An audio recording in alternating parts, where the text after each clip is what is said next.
ദൈവത്തിന് മഹത്വം.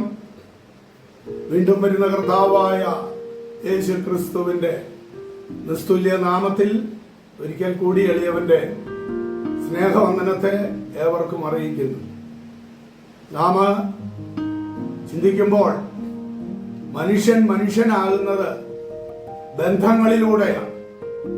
എന്നാൽ ഇന്ന് ലോകത്ത് എല്ലാ ബന്ധങ്ങളും താറുമാറായി കിടക്കുന്ന അനുഭവങ്ങളാണ് നമുക്ക് കാണുവാനായിട്ട് കഴിയുന്നത്.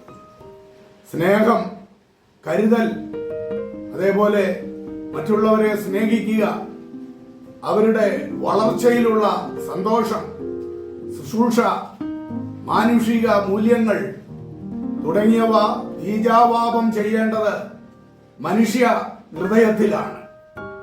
രാഷ്ട്രവും സമൂഹവും ശാസ്ത്രഗോളവും സാമ്പത്തിക സംവിധാനവും സഭയും ഇന്ന് അനേകം നല്ലതും നൂതനവുമായ ആശയങ്ങൾ കണ്ടെത്താനുള്ളതായ പരിശ്രമത്തിലാണ്.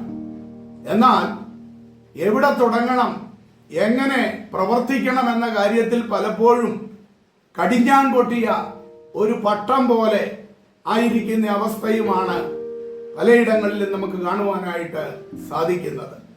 ഗ്രാമത്തിന്റെ വിശുദ്ധിയും ആദർശങ്ങളും കാത്തുസൂക്ഷിച്ചിരുന്ന ഒരു പഴയ കാലമുണ്ടായിരുന്നു.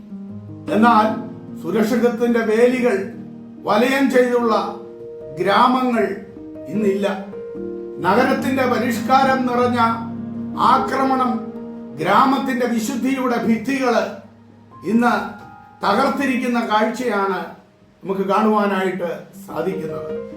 അകത്തേക്കും പുറത്തേക്കുമുള്ള നിലയ്ക്കാത്ത ഒഴുക്കിൽ പരദേശിയും സ്വദേശിയും തമ്മിൽ അന്തമില്ലാതെ ആ അവസ്ഥയിലേക്ക് കടന്നു വരുവാനായിട്ട് ഇടയായിത്തീർന്നു. സ്വദേശികൾ തന്നെ പരദേശിയുടെ ഭാഷയും വേഷഭൂഷാദികളും അണിയുവാനായിട്ട് തുടങ്ങി. അതാണ് ഇന്നത്തെ പരാജയത്തിന്റെ മറ്റൊരു കാരണം. അകത്തേക്ക് അരുതുകൾ കടക്കാതിരിക്കാൻ പർദീസയ്ക്ക് ദൈവം കാവലേർപ്പെടുത്തിയിരുന്നു. ആകാത്തത് കാണാതെയും നിരൂപിക്കാതെയും ഇരിക്കാൻ വേണ്ടി എന്റെ കണ്ണുകളെ നിന്റെ മുൻപിൽ തുറക്കുന്നു എന്ന്, അഥവാ അടയ്ക്കുന്നു എന്ന് രാവിലെയും വൈകുന്നേരവും പ്രാർത്ഥിച്ചിരുന്ന പൂർവികരുടെ ഒരു കാലഘട്ടം ഇന്ന് ഓർമ്മയായി മാറിയിരിക്കുന്നു എന്നതും നമുക്ക് ചിന്തിച്ചാൽ കാണുവാനായിട്ട് സാധിക്കും. ഈ അടുത്ത ദിവസങ്ങളിലൊക്കെ നടക്കുന്ന ചില കാര്യങ്ങൾ, കഴിഞ്ഞ ദിവസം മൂവാറ്റുപുഴയില് ഒരു പ്രിയപ്പെട്ടവൻ നാരായണൻ, അതേപോലെ അവന്റെ ഭാര്യ വിജിമോൾ, അവരുടെ 2 കുഞ്ഞുങ്ങളുമായിട്ട് നദിയിൽ ചാടി ആത്മഹത്യ ചെയ്യുവാനായിട്ട് ഇടയായി തീർന്നു. കാരണം എന്തെന്ന് ചോദിച്ചാൽ അവരുടെ 2 വീട്ടുകാരും അവരെ അത്ര സ്നേഹിച്ചിരുന്നില്ല. അവർക്ക് ഒരു വാടക വീട്ടിൽ കഴിയുവാൻ നിവർത്തിയില്ലായിരുന്നു. അവിടെ കോതമംഗലത്തുള്ള പോലീസ് സ്റ്റേഷനിൽ അവർ ചെന്നു.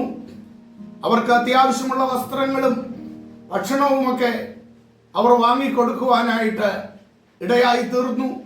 മറ്റൊരു വീട് അവർക്ക് തൽക്കാലത്തേക്ക് വാടകയ്ക്ക് കണ്ടെത്തുവാനായിട്ടും ഇടയായെങ്കിലും തുടർന്ന് ജീവിപ്പാനും ഭക്ഷിപ്പാനും നിവർത്തിയില്ലാതിരുന്ന ആ കുടുംബം നമ്മുടെ കൺമുൻപിൽ ആത്മഹത്യ ചെയ്യുവാനായിട്ട് ഇടയായി തീർന്നു. എത്രയോ ദുഃഖകരമായ അനുഭവമാണത്. മറ്റൊരു കാര്യം, തിരുവനന്തപുരത്ത് കരകുളത്ത് 2 വ്യക്തികൾ തമ്മിൽ ഒരു തെങ്ങിന്റെ പേരിൽ ഏതറ്റം വരെ പോകാമോ, പഞ്ചായത്തിൽ പോയി, മന്ത്രിമാരുടെ അടുക്കൽ പോയി, ആ കേസ് തീരുന്നില്ല, ഹൈക്കോടതി വരെ അത് പോയി. ലക്ഷങ്ങൾ അതിനുവേണ്ടി ഒരുവൻ പൊട്ടിക്കുകയാണ്. ഒരുവൻ ആ തെങ്ങിനെ സംരക്ഷിച്ച് നിർത്താൻ വേണ്ടിയതായ എല്ലാ കാര്യങ്ങളും ചെയ്തിട്ടുമുണ്ട്. വീണ്ടും ലക്ഷങ്ങൾ പൊട്ടിച്ചുകൊണ്ട് കേസ് നടത്തിക്കൊണ്ടിരിക്കുക. അവസാനം ആ നല്ലവനായ ജഡ്ജി പറഞ്ഞത്, നിങ്ങൾ ബൈബിൾ വാചകം ശ്രദ്ധിക്കണം, നിന്നെ പോലെ നിന്റെ അയൽക്കാരനെയും നീ സ്നേഹിക്കേണ്ടതാകുന്നു എന്ന് പറഞ്ഞ് ഇത് കോടതിയുടെ സമയം കളയുകയാണ്. നിങ്ങളെ പോലെയുള്ളതായ ആ ദുഷ്ടഹൃദയം കോടതിക്കില്ല. വലിയൊരു ഫൈനാണ് ഇപ്പോൾ അടയ്ക്കേണ്ടത്.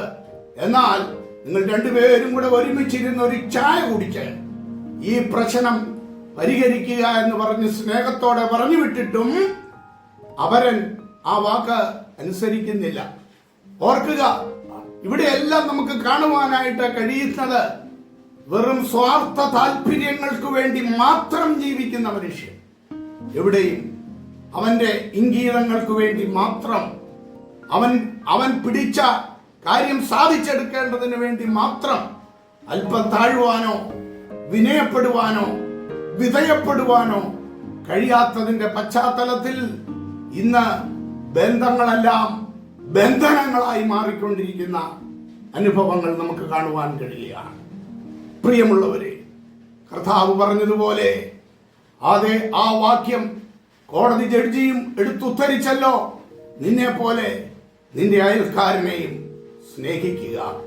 യഥാർത്ഥമായ ആ സ്നേഹത്തിന് ഉടമകളായി തീരുവാൻ, ക്രിസ്തുവിന്റെ സ്നേഹത്തിന്റെ ഉടമകളായി തീരുവാൻ നമ്മെ തന്നെ ദൈവത്തിന്റെ കരത്തിൽ ഒന്ന് സമർപ്പിക്കുവാൻ കഴിയുന്നുവെങ്കിൽ ഈ സമൂഹത്തിന് തന്നെ അത് എത്ര നന്മയായിരിക്കും.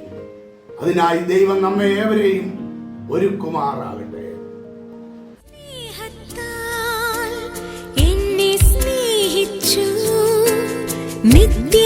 നിത്യസ്നേഹത്താൽ എന്നെ സ്നേഹിച്ചു അമ്മയെ കീടും സ്നേഹത്തെ